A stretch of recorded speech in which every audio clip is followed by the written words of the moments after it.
मैं उन सबको जानता हूं, तुम न वेत्थ परंतप, हे परंतप तुम नहीं जानते हो। तो अब ये बताइए जन्म किसके होते हैं? आत्मा को ही तो जन्म होते हैं।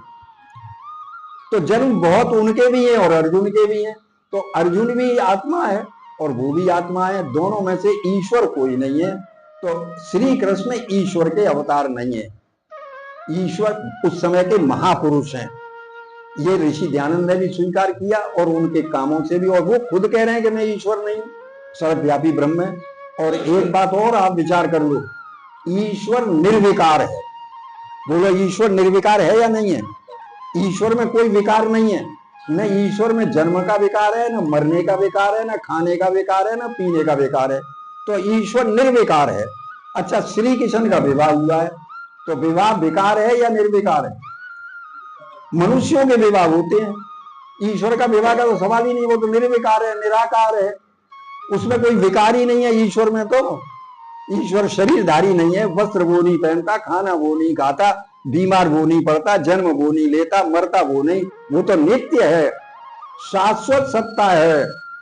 तो जो शाश्वत सत्ता है, जब उसका विवाह नहीं होता है, तो श्री कृष्ण का तो विवाह हुआ है रुक्मिणी से, तो वो तो मनुष्य थे, मनुष्यों का विवाह होता है, सीधा सा एक फॉर्मूला है। अब इस फॉर्मूले को भी न समझा कोई तो क्या किया जाए बोलो। मनुष्यों के विवाह होते हैं, ईश्वर के विवाह नहीं होते।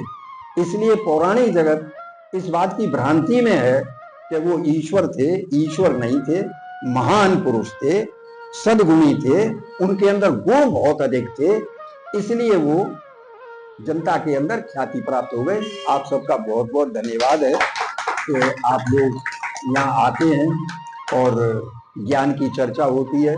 आप सौभाग्यशाली हैं सबके सब कि अपना प्रतिदिन का काम आप कम से कम ज्ञान की चर्चा के साथ अब शुरू करेंगे, तो आपका दिन जो है ज्ञान की चर्चा करने के बाद बीतेगा तो कर्म शुभ ही होगा, आपसे मन सदा रहेगा। दिन में अब आप गलत काम नहीं कर पाओगे, क्योंकि आप में अरे भाई हमने सुबह ज्ञान की बात ये सुनी थी। तो चलिए धन्यवाद। आचार्य जी का बहुत बहुत धन्यवाद। आचार्य जी हमारे बीच में ऐसे हैं, हम इनको समय लेकर भूल जाते हैं इन बातों में कि हमने कुछ, लेकिन आचार्य जी को ध्यान रहता है अपने समय का कि हम मुझे कितना बोलना है। देखिए क्या है कि उस युग में कृष्ण जी को जैसे कृष्ण जी ने अर्जुन जी को जैसे उपदेश दिए थे, तो आप सभी इस युग में अपने को अर्जुन मान लें और हमारे को ये महापुरुष है इनको कृष्ण जी मान लें, क्योंकि इन शब्दों का ही खेल है और जो आप तक पहुंच रहे हैं। और एक आर्य समाज ऐसी संस्था है जो आपके लिए रणभूमि है, ये रणभूमि है। इस रणभूमि में ये उद्देश्य पाकर आप अपना कार्य बढ़ा सकते हैं, संस्था का कार्य बढ़ा सकते हैं, प्रचार कर सकते हैं। मैं इस चीज को आग्रह करता हूँ कि आप सभी मंगल का जो विशेष कार्यक्रम होता है आप जरूर आया करें, चाहे थोड़ा समय निकाल के आया करें। अगर समय नहीं हुआ करें तो आप निर्धारित कर लें कि हमारे आचार्य जी का उद्देश्य कितना हो रहा है, उस उद्देश्य को जरूर निर्णय में आया करें। ये हमारी मतलब क्या है कि आप लोग चाहते हैं। और देखिए क्या है कि जैसे आप लोग जो देते हैं, तो हमारी जो संस्था है आप समाज वो वैदिक संस्था है, और वैदिक संस्था का एक नियम है कि जो चीज प्राप्त हो वो उन्हीं को बताना है। ये एक बहुत बड़ा नियम है, इस प्रकृति का भी नियम है और परमात्मा का भी यही नियम है कि जो चीज आपको सुख सुविधा के लिए वो आपको यहाँ प्रस्तुत करता है वो उन्हीं देवताओं के माध्यम से आपको आप तक पहुंचा देता है।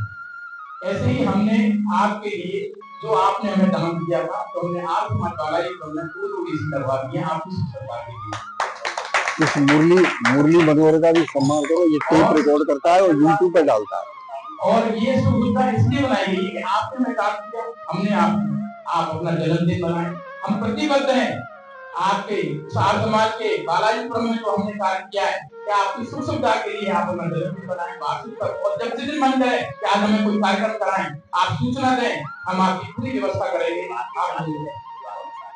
और विवाह की सालगिरह के लिए भी हम आपके जितने भी कार्यक्रम है जो छोटे मोटे आप जिस तरह से बनाना चाहें, खुशियां बांटना चाहें, तो आप समाज के माध्यम से खुशियां बांटेंगे।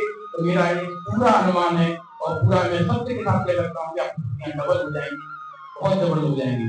एक सूचना और है जो मैं देना चाहता हूँ कि हमारे बीच में एक बहुत समय के जो संस्थापक थे और जिन्होंने आर्य समाज का गठन किया भारत में, रघुनाथ राय रघुनाथ राय रघुनाथ राय जी, इनके बेटे अशोक कलीराज जी ने 17 तारीख को जिस समय हमारा कार्यक्रम था, सभी को उद्देश्य हो गया कि हमें 18 तारीख को सूचना मिली थी।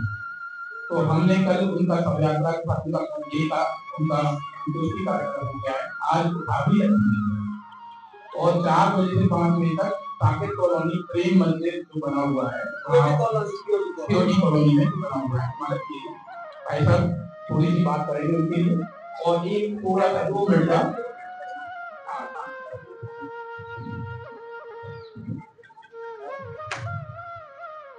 मैं कह रहा था एक सूचना मुरली मनोहर का जरा सम्मान कर देना इस लड़के का जी, जुड़ जाए आज मेरे साथ उम्र आती है। तो जब कल डॉक्टर फिजियोथेरेपी कराने आया तो उन्होंने कहा जी आपकी चप्पल चेंज जिस किसी की भी हो, तो मेरी चप्पल आज ड्राइवर ने सेवक ने बताया तो डॉक्टर वाली चप्पलें तो हैं आपकी।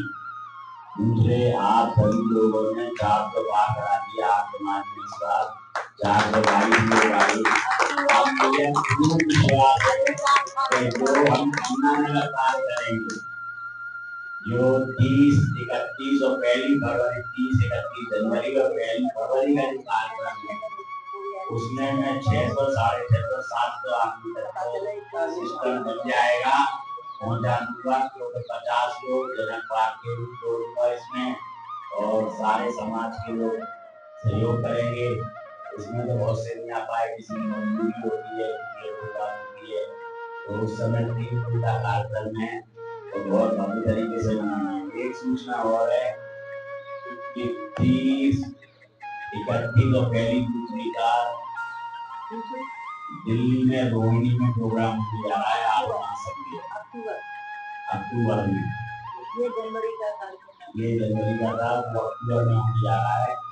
तो हर एक को अपना मोबाइल से करना पड़ेगा, बुकिंग करानी पड़ेगी, रजिस्ट्रेशन कराना पड़ता है। पहले भी वहाँ मोबाइल से ही हम लोग अपने साथ ऐसे ही नाम रजिस्ट्रेशन कराना पड़ेगा। तो ज्यादातर लोग हर एक का मोबाइल अलग होना चाहिए, लेकिन ग्रुप लीडर एक हो सकता है, 25 आदमी करता है। या किसी को उठने की व्यवस्था चाहिए तो वो भी उसमें मेंशन करे कि हमें उठना है, तो वो लोग सामने उठने की व्यवस्था भी कर रहे हैं। बहुत बड़ा महासम्मेलन है और आप सभी का बहुत बहुत धन्यवाद कि आप लोग आए। और उस दिन तो हमने खुशी हुए 422 लोगों का खाना पीना बताया।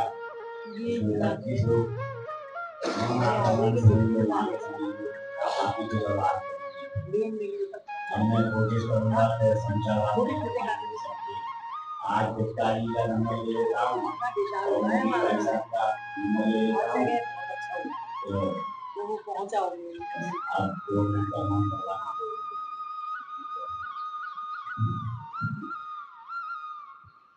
जी। आप हमारे साथ बीच में आ जाए, यहाँ आ जाए।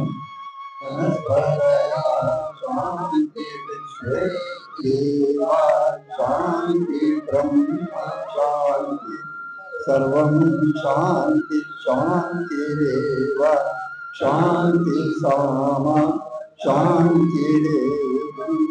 ओम शांति शांति शांति। सो अभय महात्म वैदिक धर्म की जय हो। महर्षि गुरुवर विजयानंद की जय हो। स्वामी देव दयानंद की जय हो। योगीराज श्री कृष्ण महाराज की जय हो। मर्यादा पुरुषोत्तम श्री रामचंद्र की जय हो। भारत माता की जय हो। गौ माता का वेद की ज्योति ओम झंडा जो बोले तो भक्त समागम वैदिक धर्म की जय हो।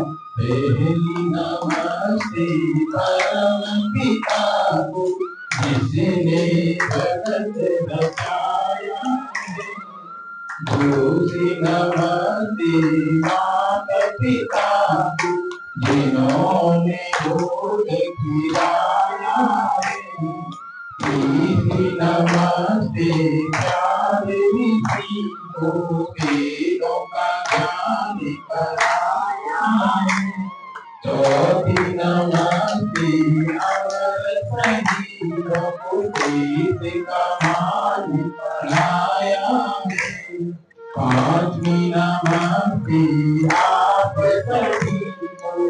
आपका दर्शन पाया है, मिल के प्रभु गुण गाया है, मिल के गुण गाया है।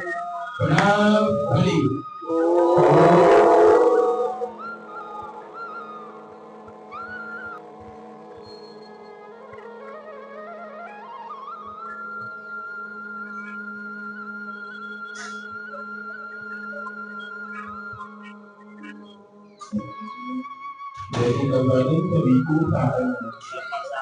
सभी प्रसाद जी को दें।